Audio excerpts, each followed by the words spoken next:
Hello बच्चों, let's read the question. What is observed in evolution?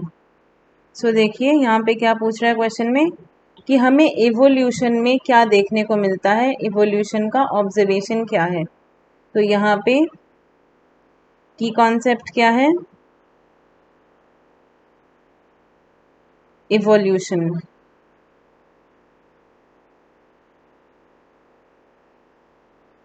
और evolution के बारे में हमें क्या क्या पता है. तो देखिए evolution is a continuous process.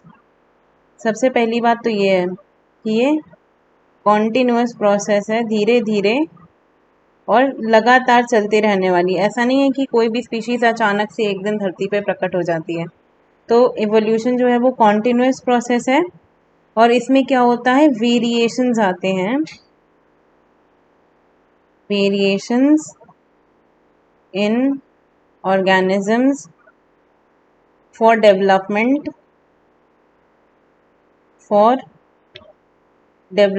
या बेटर डेवलपमेंट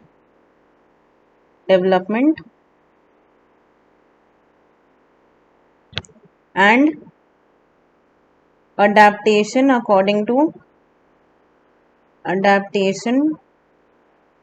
to nature. और इसमें क्या होता है, organisms with modifications are formed.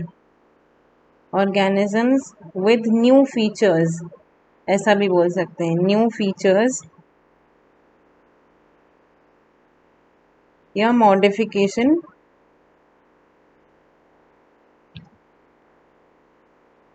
are formed.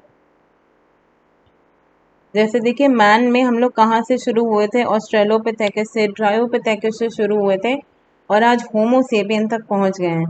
तो एग्जाम्पल में हम मैन को ही ले सकते हैं.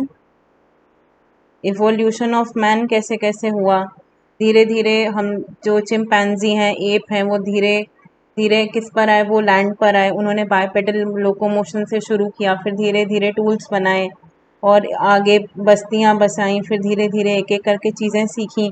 तो ये प्रोसेस कैसी थी, एक तो ये कंटिन्यूस थी, उसके बाद धीरे धीरे इनमें वेरिएशंस आने शुरू हुए और मैन ने क्या सीखा, अडेप्ट करना सीखा.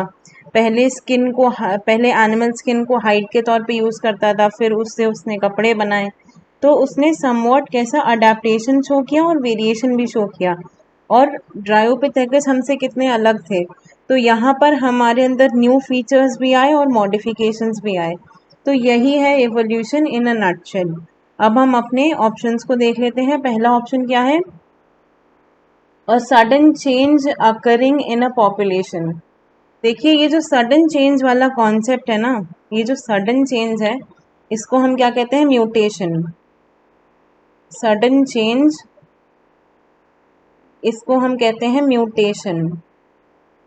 और ये म्यूटेशन कॉज हो सकता है इवोल्यूशन का, मतलब म्यूटेशन डिपेंडेंट है आपके कई सारे फैक्टर्स पे.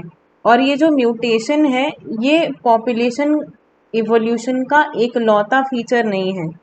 इवोल्यूशन जो बेसिकली है वो है कैसी, कॉन्टिन्यूस और वेरिएशन होते हैं. तो आपका ए जो है ये गलत हो जाएगा.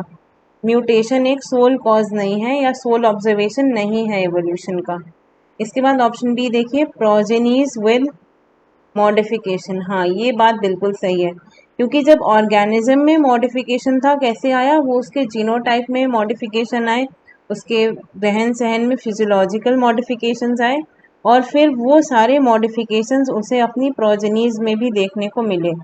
सो इवोल्यूशन में क्या ऑब्जर्व होता है, progeny with modifications are also observed. So the correct answer to your question will be option B.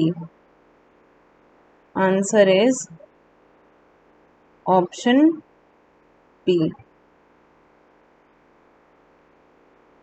बाकी भी एक बार देख लेते हैं ऑप्शंस को. It is a discontinuous process. इससे ज़्यादा गलत बात तो कोई हो ही नहीं सकती, क्योंकि evolution is a very continuous process और ऑल ऑफ द अबव तो वैसे ही गलत हो गया. So I hope you understood the concept. Best of luck.